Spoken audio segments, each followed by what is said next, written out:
ত্রয়োদশ জাতীয় সংসদ নির্বাচনের নামে যে যুদ্ধ চলছে তা স্বাধীনতার পক্ষে এবং বিপক্ষের নির্বাচনের যুদ্ধ চলছে বলে মন্তব্য করেছেন বিএনপির চেয়ারম্যানের উপদেষ্টা ব্যারিস্টার এম মাহবুব উদ্দিন খোকন। মঙ্গলবার বিকেলে সোনাইমুড়ি উপজেলার আমিশাপাড়া ইউনিয়নের একটি স্কুল মাঠে নির্বাচন উপলক্ষে জনসভায় প্রধান অতিথির বক্তব্যে তিনি একথা বলেন। তিনি আরো বলেন, বাংলাদেশের জনগণ আগামী নির্বাচনে স্বাধীনতার পক্ষের লোকদের ভোট দিয়ে নির্বাচিত করবে।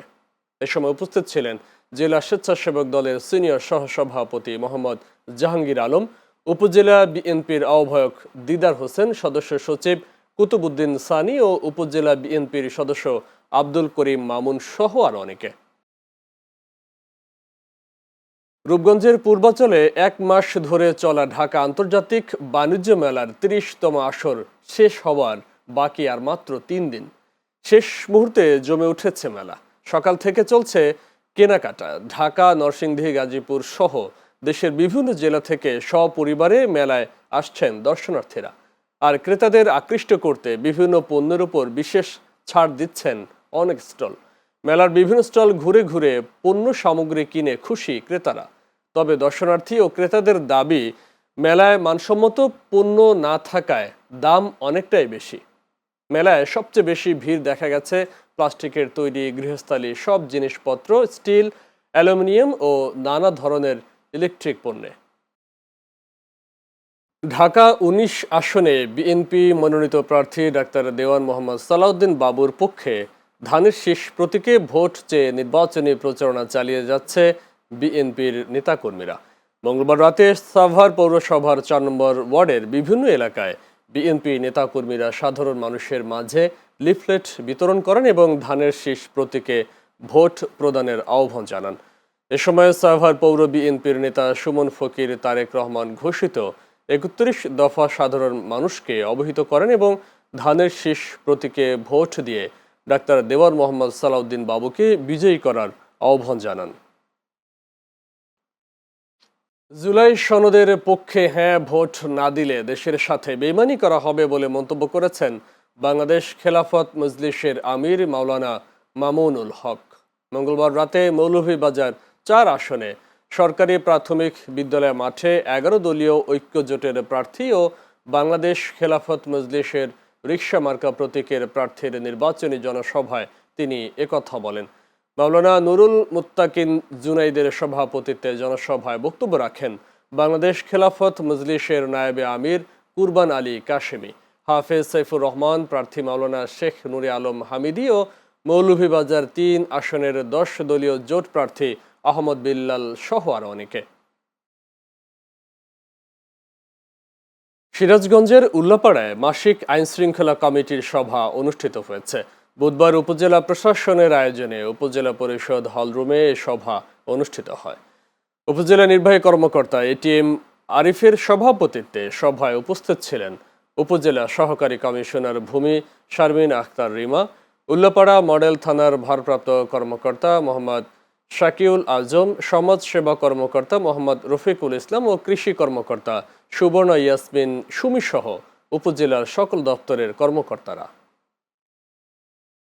পাবনার সাঁথিয়ায় আইন শৃঙ্খলা কমিটির মাসিক সভা অনুষ্ঠিত হয়েছে।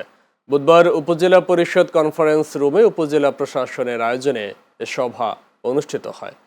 উপজেলা নির্বাহী অফিসার রিজু তামান্নার সভাপতিত্বে উপস্থিত ছিলেন উপজেলা সহকারী কমিশনার ভূমি আসিফ রায়হান, সাঁথিয়া থানার অফিসার ইনচার্জ রফিকুল ইসলাম, আতাইকুলা থানার অফিসার ইনচার্জ জামিরুল ইসলাম, উপজেলা দুর্নীতি প্রতিরোধ কমিটির সভাপতি জয়নুল আবেদিন রানা ও পৌর জামায়াতের আমির আব্দুল গফুর সহ অন্যান্যরা।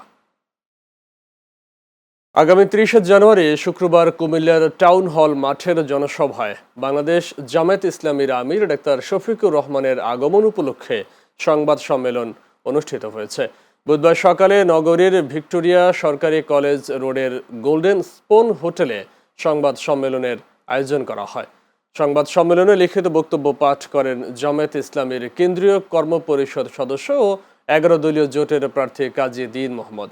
এ সময় আরও বক্তব্য রাখেন বাংলাদেশ জামায়াত ইসলামী কুমিল্লা মহানগরীর সেক্রেটারি মাহবুবুর রহমান, সহকারী সেক্রেটারি কামরুজ্জামান সোহেল, ইসলামী ঐক্য জোটের সেক্রেটারি মাওলানা সোলাইমান ও বাংলাদেশ শ্রমিক কল্যাণ পরিষদের সহসভাপতি মুজিবুর রহমান ভূঁইয়া সহ অনেকে।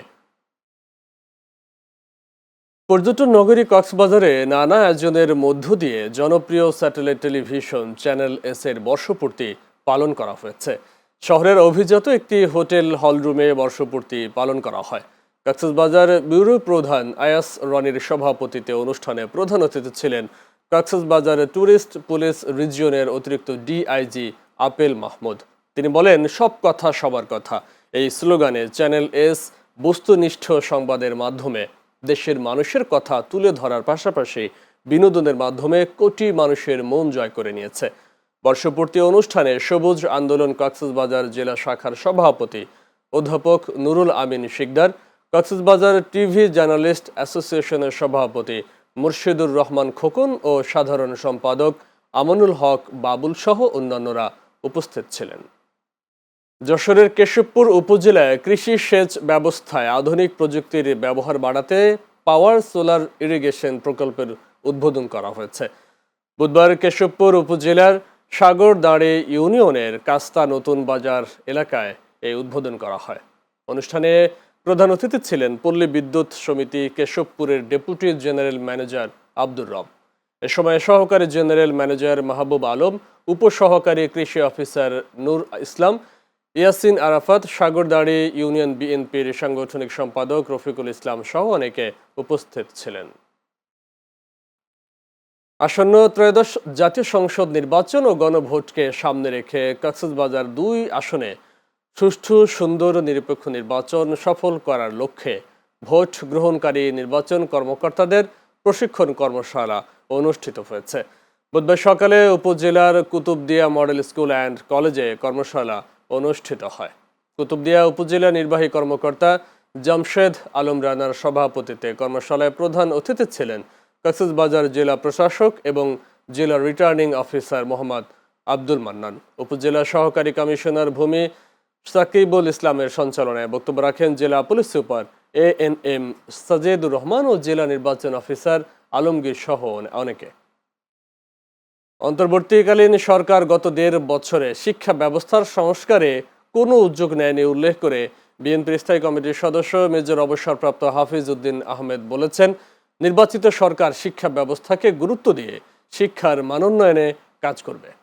বুধবার সকালে ভোলার লালমোহনে হামিম রেসিডেন্সিয়াল স্কুল অ্যান্ড কলেজে শিক্ষার মানোন্নয়নের লক্ষ্যে অনুষ্ঠিত অভিভাবক সমাবেশে প্রধান অতিথির বক্তব্যে এসব কথা বলেন তিনি। লালমোহন হামিম রেসিডেন্সিয়াল স্কুল অ্যান্ড কলেজের অধ্যক্ষ মোহাম্মদ রুহুল আমিনের সভাপতিত্বে উপজেলা বিএনপির সভাপতি মোহাম্মদ জাফর ইকবাল, সাধারণ সম্পাদক মোহাম্মদ শফিকুল ইসলাম বাবুল, সাবেক যুগ্ম আহ্বায়ক মোহাম্মদ মোশাররফ হোসেন মতিন সহ শিক্ষক শিক্ষার্থীরা উপস্থিত ছিলেন। ত্রয়োদশ জাতীয় সংসদ নির্বাচন উপলক্ষে ঢাকা ১৭ আসনের প্রার্থী বিএনপি চেয়ারম্যান তারেক রহমানের পক্ষে লিফলেট বিতরণ করা হয়েছে। এতে প্রধান অতিথি ছিলেন স্বেচ্ছাসেবক দলের কেন্দ্রীয় সহসভাপতি ফখরুল ইসলাম রবিন। তিনি বলেন, ঢাকা ১৭ আসনে তারেক রহমানের বিরুদ্ধে যারা নির্বাচনে দাঁড়িয়েছেন তারা জামানত হারাবেন। আজ সকালে মহাখালীতে স্বেচ্ছাসেবক দলের উদ্যোগে সাধারণ জনগণের মাঝে ধানের শীষের নির্বাচনে লিফলেট বিতরণ করা হয়। এ সময় ঢাকা মহানগর উত্তর স্বেচ্ছাসেবক দলের সাধারণ সম্পাদক মহসিন সিদ্দিকী রনি ও ঢাকা মহানগর উত্তর স্বেচ্ছাসেবক দলের সাবেক সহ সাংগঠনিক সম্পাদক শাহাদাত হোসেন সাজ্জাদ সহ অন্যান্যরা উপস্থিত ছিলেন। আমরা যেখানেই যাচ্ছি তারেক রহমানের প্রতি মানুষের অভূতপূর্ব ভালোবাসা, অভূতপূর্ব সাড়া রয়েছে। ইনশাল্লাহ আমরা মনে করি এখানে তারেক রহমানের বিরুদ্ধে যারা প্রার্থী রয়েছেন তাদের অনেকের জামানতি থাকবেন আমরা মনে করি।